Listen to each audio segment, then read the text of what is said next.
Mon fils refuse la moitié de mes gains à la loterie parce qu'il ne veut pas attendre aussi longtemps pour que je meure, mais maintenant il a vraiment besoin de l'argent, et j'ai retiré mon offre parce qu'il est ingrat. Je suis un homme de 62 ans et j'ai récemment gagné à la loterie Lucky for Life au Kansas. C'est un joli gain, 1000 $ par jour pour le reste de ma vie. Maintenant, je sais ce que vous pensez, waouh, tu as touché le jackpot. Et oui, c'est littéralement le cas. Mais laissez-moi vous dire que gagner à la loterie n'est pas aussi merveilleux qu'il n'y paraît, surtout quand la famille s'en mêle. Voici la situation, j'ai un fils, appelons-le William, âgé de 21 ans. Quand j'ai gagné, j'ai pensé que je ferais preuve de générosité et je lui ai proposé un accord. Pour plus de contexte, William ne vit pas avec moi depuis qu'il a quitté la maison à 19 ans après avoir trouvé un emploi dans une banque locale. Mais revenons à l'histoire, j'ai dit à William que je lui donnerais le billet gagnant s'il acceptait de me verser la moitié des gains pour le reste de ma vie. Après mon décès, il garderait tout. Cela me semblait juste, non? Après tout, c'est moi qui ai acheté le billet, et je suis son père. Je pensais que c'était une situation gagnant-gagnant, il recevrait une belle somme d'argent, et je m'assurerais d'être bien pris en charge dans mes dernières années. Je pense même avoir été généreux, car si on fait un rapide calcul, le gain total est de 365 000 $ par an, ce qui signifie que nous recevrions chacun 182 500 $. Même après impôts, c'est une somme excellente et qui permettrait à William de vivre une belle vie. Et quand je mourrais, son revenu serait encore plus élevé. On parle là d'une somme qui permet de vivre quasiment comme une personne aisée, et tout ça sans lever le petit doigt. Je pensais que c'était une excellente idée, mais quand j'en ai parlé à William, il m'a dit qu'il avait besoin de quelques jours pour y réfléchir. Je ne comprenais pas pourquoi, car ce n'est pas tous les jours que quelqu'un vous annonce que vous pouvez littéralement gagner à la loterie, mais je lui ai laissé de l'espace. Quelques jours plus tard, William revient, et je m'attendais à ce qu'il accepte mon offre avec joie. Mais au lieu de cela, il m'a fait une contre-proposition. Il m'a dit, ***, papa, j'ai réfléchi à ton offre, et je ne pense pas que ce soit juste. Tu pourrais vivre encore 30 ans ou plus. C'est long à attendre pour toucher la totalité du montant. Que dirais-tu si je te donnais 15% et que je gardais 85%? Ça me semble plus raisonnable. ***. J'étais stupéfait. Voilà que je lui offre une opportunité en or, et il essaie de négocier avec moi. Je veux dire, je suis son père. Je l'ai soutenu toute sa vie, je lui propose de partager ce que j'ai gagné, alors que je n'y suis absolument pas obligé, et c'est comme ça qu'il me remercie? Après ça, je lui ai dit que j'allais y réfléchir pendant quelques jours.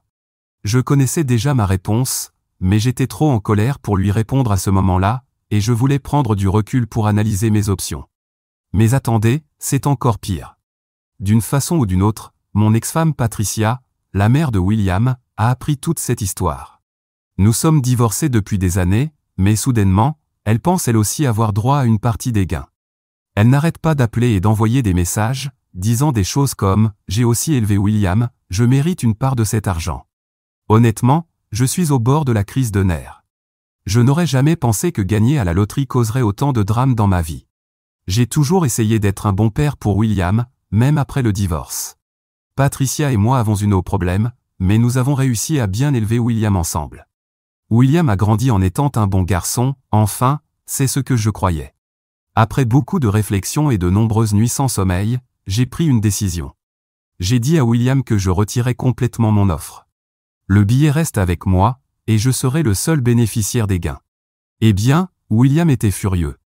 Il est enragé, disant que je l'ai piégé et que je suis égoïste.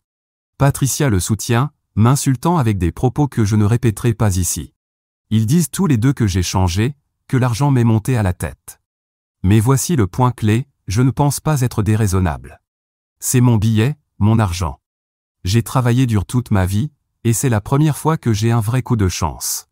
Pourquoi ne devrais-je pas en profiter?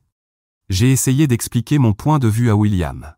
Je lui ai parlé de tous les projets que j'avais, rembourser mon prêt immobilier, créer un fonds universitaire pour ses futurs enfants, mes petits-enfants, faire des dons à des associations qui me tiennent à cœur. J'ai même mentionné que je prévoyais de l'aider avec l'acompte pour une maison quand il serait prêt. Mais il ne veut rien entendre de tout ça. Il ne pense qu'à ce qu'il a perdu. La réaction de Patricia a été encore pire. Elle ressasse de vieilles disputes de notre mariage, disant des choses comme « c'est typique de toi, toujours à penser à toi d'abord ». C'est comme si elle avait oublié que nous sommes divorcés depuis plus de 10 ans et qu'elle n'a plus aucun droit sur mes biens. Toute cette situation me pousse à me remettre en question. Ai-je eu tort de faire cette offre à William en premier lieu? Aurais-je dû garder le silence à propos de mon gain? Suis-je juste, ou est-ce que l'argent trouble mon jugement? J'ai toujours été fier d'être une personne juste et généreuse. J'ai travaillé dur toute ma vie, 40 ans dans la même entreprise, en partant du bas de l'échelle pour arriver à un poste de cadre intermédiaire. J'ai toujours payé mes impôts, contribué à ma communauté et tenté d'inculquer de bonnes valeurs à William. Je me retrouve maintenant dans une situation que je n'aurais jamais imaginée. Mon fils ne me parle plus, mon ex-femme menace d'engager des poursuites judiciaires, même si je ne pense pas qu'elle ait une affaire et qu'elle essaie juste de m'intimider, et je me demande si gagner à la loterie est vraiment une bénédiction ou une malédiction. J'ai essayé de joindre William pour avoir une conversation calme et rationnelle à ce sujet. Je voulais lui expliquer mon point de vue, lui faire comprendre que cela n'a rien à voir avec le fait de moins l'aimer ou d'être avare. C'est simplement une question de sécurité financière pour mes vieux jours et de pouvoir faire quelque chose de bien dans ce monde. Mais chaque fois que j'essaie de lui parler, cela se transforme en dispute. Il ne cesse de revenir sur l'offre initiale, disant que j'ai trahi ma parole. J'essaie de lui expliquer que mon offre était conditionnelle à son acceptation, ce qu'il n'a jamais donné. Au lieu de cela, il est revenu avec une contre-offre que j'ai trouvée insultante. Mais il ne veut rien entendre. Patricia n'aide en rien.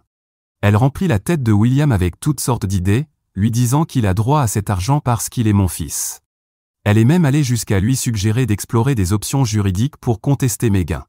C'est ridicule, bien sûr, le billet est déjà signé à mon nom, et je n'ai jamais signé quoi que ce soit promettant l'argent à William.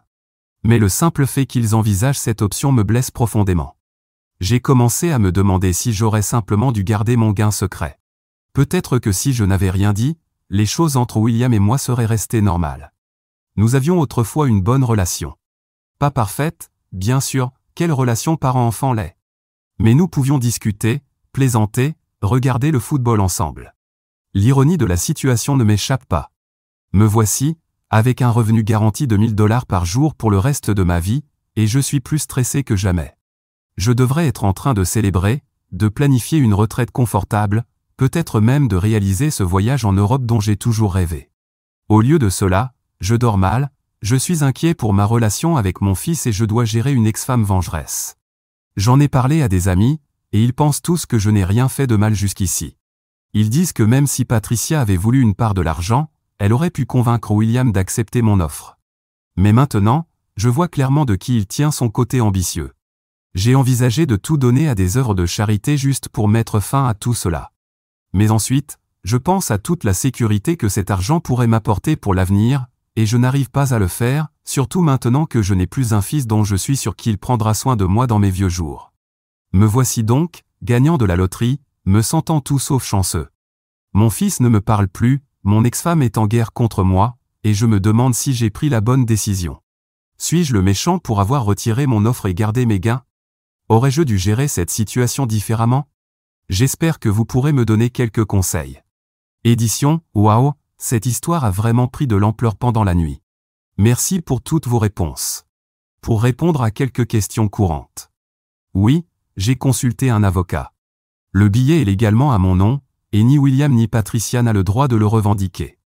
Non, je n'avais pas discuté de plan précis concernant l'argent avec William avant de faire l'offre initiale. Avec le recul, j'aurais dû y réfléchir plus attentivement. Patricia et moi sommes divorcés depuis 12 ans. Notre divorce a été finalisé bien avant que je ne gagne à la loterie, donc elle n'a aucun droit légal sur cet argent. J'apprécie tous les conseils et les points de vue. Cette situation a été une véritable révélation pour moi. Je vais prendre un peu de temps pour réfléchir à tout ce qui a été dit ici. Peut-être qu'une fois que les choses se seront calmées, je pourrai m'asseoir avec William et avoir une conversation honnête à ce sujet. Quant à Patricia, eh bien, c'est une situation que je gérerai le moment venu. Encore merci à tous. Qui aurait cru que gagner à la loterie pourrait être si compliqué? Mise à jour 1. D'abord, je tiens à remercier tout le monde pour les bons conseils, en particulier sur la façon d'utiliser cet argent, non seulement pour assurer ma sécurité dans mes vieux jours, mais aussi pour des idées sur comment redonner à la société. Pour clarifier, puisque certaines personnes ne vivent pas aux États-Unis et ne savent pas comment fonctionnent ces types de paiements de loterie, vous pouvez choisir entre un paiement en une seule fois, calculé en fonction de l'espérance de vie, ou des versements annuels. Dans mon cas, j'ai choisi les versements annuels car j'ai de bons gènes et je m'attends à vivre plus longtemps que la moyenne. Mes calculs me disent que c'est la meilleure option, même si c'est un pari dont je ne connaîtrai l'issue que lorsque ce sera trop tard pour que cela me concerne. De plus, il y a quelque chose de rassurant à savoir que j'ai un revenu annuel fixe sur lequel je peux compter, ce qui me donne une plus grande stabilité. L'autre option aurait été de prendre la somme forfaitaire et de l'investir, mais à mon âge, je préfère éviter ces complications. Une fois que j'ai pris la décision d'opter pour les versements annuels, j'ai commencé à réfléchir à la façon dont je pourrais utiliser cet argent, non seulement pour améliorer ma qualité de vie, mais aussi pour aider les autres. Bien qu'au départ j'étais principalement concentré sur la sécurisation de mon avenir, je voulais aussi trouver un moyen de redonner à la société. Alors, j'ai commencé à faire des recherches sur les organisations à but non lucratif auxquelles je pourrais faire un don d'une partie de mon revenu annuel. De plus, de nombreuses personnes m'ont laissé des idées dans les commentaires. Après une recherche approfondie, j'ai décidé que chaque année, je ferai don d'une partie significative de mon paiement annuel à 2 organisations qui m'ont vraiment touché. La première organisation est SAF-Haven, une association dédiée à fournir un abri et une assistance aux personnes sans domicile dans ma communauté. J'ai été profondément touché en apprenant le travail qu'ils accomplissent pour aider ces personnes à sortir de la rue, en leur offrant non seulement un endroit sûr pour dormir, mais aussi des ressources pour reconstruire leur vie. En plus du logement, SAF-Haven propose des programmes de formation professionnelle, du soutien psychologique et un accompagnement continu pour aider ces personnes à trouver un emploi et, éventuellement, à obtenir leur propre logement. La deuxième organisation que j'ai décidé de soutenir est Green Future, une fondation qui œuvre pour la reforestation et la conservation des forêts dans différentes régions du pays. Depuis mon enfance, j'ai toujours eu un lien particulier avec la nature, et voir les forêts et les espaces verts diminuer au fil du temps m'a profondément affecté. Green Future se consacre à la restauration des zones dégradées en plantant des arbres indigènes et en sensibilisant les communautés locales à l'importance de la préservation de l'environnement. En réfléchissant à la façon de gérer mon argent et de planifier mon avenir, j'ai aussi commencé à envisager comment et où je voudrais vivre mes années de retraite. Après tout ce qui s'est passé avec William et Patricia, j'ai réalisé que je ne voulais être un fardeau pour personne, surtout pas pour mon fils, avec qui ma relation est devenue plus tendue. J'ai donc décidé de me renseigner sur les options de logement pour les personnes âgées, en particulier les résidences pour retraités, ce que je n'avais jamais envisagé auparavant. À ma grande surprise, j'ai découvert que ces communautés de retraite ont beaucoup évolué par rapport à ce que j'avais en tête. Il ne s'agit plus seulement de maisons où les personnes âgées passent leurs dernières années. Beaucoup de ces communautés ressemblent à des quartiers résidentiels sécurisés qui proposent une grande variété de services et d'activités. Certaines des options les plus exclusives disposent de terrains de golf, de cours de tennis, de piscines et organisent des activités sociales et récréatives pour maintenir les résidents actifs et engagés. Le meilleur dans tout ça, c'est que beaucoup de ces communautés offrent également des soins médicaux sur place, ce qui garantit que je serai bien pris en charge sans devoir dépendre de qui que ce soit. L'une des options qui m'intéresse le plus se trouve en Floride. J'ai toujours aimé le temps chaud, et l'idée de vivre dans un endroit où je peux être à l'extérieur, profiter du soleil et rester actif me séduit beaucoup.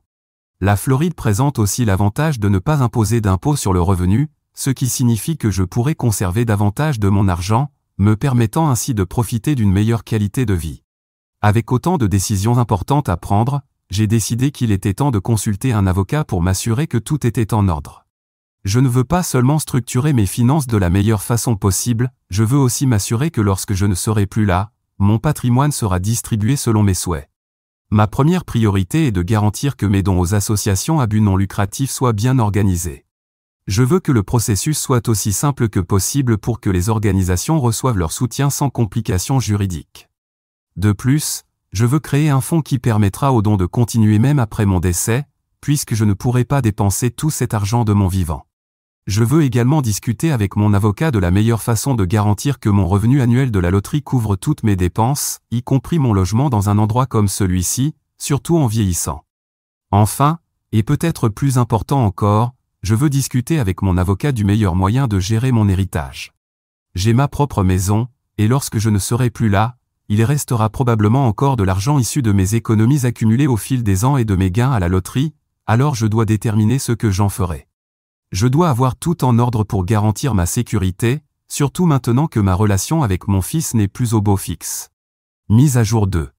Je voulais vous donner des nouvelles de ma récente visite avec mon fils et mon ex-femme.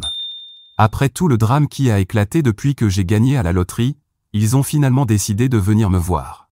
Je n'attendais pas grand-chose de cette rencontre, mais je voulais au moins être courtois et leur donner l'occasion d'exprimer leurs opinions. Je les ai donc accueillis chez moi et j'ai préparé du café. C'est William qui a pris la parole en premier. Il a commencé par suggérer qu'il serait préférable de tout laisser derrière nous et de convenir de diviser le gain en 3 parts, avec lui encaissant le billet lui-même. Il a argumenté qu'à un moment de nos vies, nous étions tous une famille et que, par conséquent, il serait juste de le partager de cette manière. J'ai pensé que c'était une tentative noble de résoudre le conflit, mais j'ai répondu clairement que je n'étais pas prêt à faire cela. L'ambiance est devenue tendue après mon refus initial. William semblait chercher les mots justes pour négocier une solution. Après un moment de silence gênant, il a présenté une nouvelle proposition, il accepterait la moitié du gain, qu'il partagerait avec sa mère. J'ai trouvé que cette offre était meilleure, mais ma réponse a tout de même été non. Je n'étais pas prêt à céder à leurs exigences.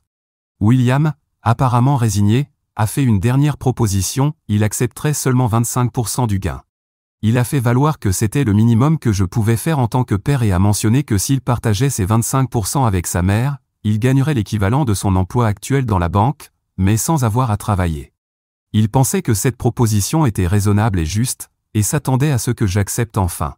Ma réponse a été ferme et directe, je lui ai dit non. Je lui ai expliqué que j'avais déjà réclamé le gain et que 25% de l'argent était destiné à des œuvres de charité. Je leur ai parlé des organisations que je prévoyais de soutenir, mais ils n'ont pas semblé s'en soucier beaucoup. De plus, un autre 25% du gain a été réservé dans un fonds en fiducie pour assurer ma stabilité financière dans mes vieux jours. Le reste de l'argent, je prévois de le dépenser en voyage et en profitant de la vie tant que je le peux. La réaction de William et Patricia était prévisible. Ils ont commencé à protester, me traitant d'avare et disant que, tôt ou tard, je devrais au moins leur laisser quelque chose dans mon héritage.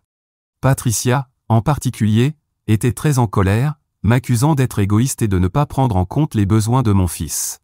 J'ai essayé de leur expliquer que ma décision n'était pas motivée par la cupidité, mais par la volonté d'assurer mon avenir et de soutenir des causes qui me tiennent vraiment à cœur. J'ai expliqué que mon héritage était déjà prévu et que mon avocat avait tout organisé. Je leur ai aussi dit qu'ils n'avaient pas besoin de s'inquiéter parce qu'en gros, ils ne recevraient rien. Je suppose que cette réponse les a encore plus contrariés, mais il n'était pas question que je change d'avis. J'avais donné à mon fils l'opportunité de recevoir une somme très généreuse, et il l'a refusée par pure cupidité. Mais maintenant, selon eux, c'est moi l'avare, donc ils ne recevront rien de la part d'un vieil homme cupide comme moi. Finalement, ils ont quitté ma maison, mais pas avant de dire qu'ils allaient me rayer de leur vie. Je n'ai pas vraiment compris cette remarque, car mon ex-femme m'avait déjà coupé de sa vie. Une fois que j'ai cessé de payer la pension alimentaire, puisque William est adulte, nous n'avions plus de contact, donc je ne pense pas que notre dynamique changera beaucoup maintenant.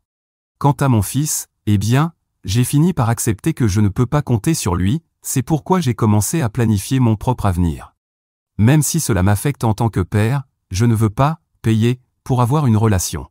Je veux que mon fils ait une relation avec moi parce qu'il m'aime. Si ce n'est pas ce que j'obtiens, je ne pense pas qu'il reste grand-chose à espérer. Mise à jour 3. Je voulais partager une nouvelle mise à jour concernant ma situation avec mon fils, et je ne suis pas sûr de comment l'interpréter, donc je me suis dit qu'il serait préférable de vous donner un aperçu complet de ce qui s'est passé. Il y a quelques heures, j'ai reçu un appel de William. Il m'a dit que sa petite amie avait eu une urgence médicale grave et qu'elle était maintenant à l'hôpital. D'après lui, elle avait souffert d'une fracture au bras et avait dû subir une intervention chirurgicale.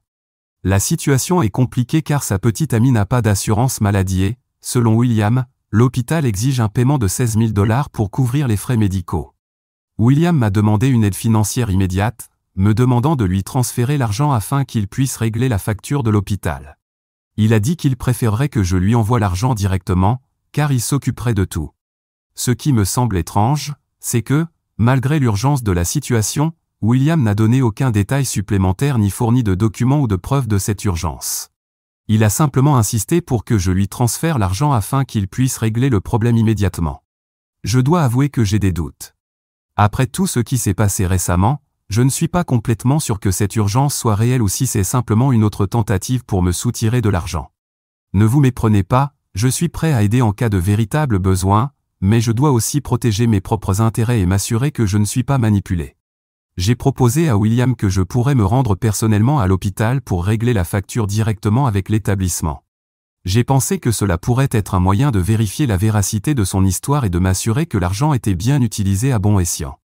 Cependant, William a refusé mon offre et a insisté sur le fait qu'il valait mieux que je lui transfère simplement l'argent et qu'il s'occuperait de tout. Ce refus a éveillé un autre signal d'alarme pour moi, car cela donnait l'impression qu'il essayait d'éviter une vérification directe.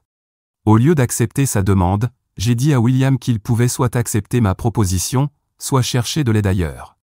Je n'étais pas prêt à transférer de l'argent sans confirmation appropriée de l'urgence.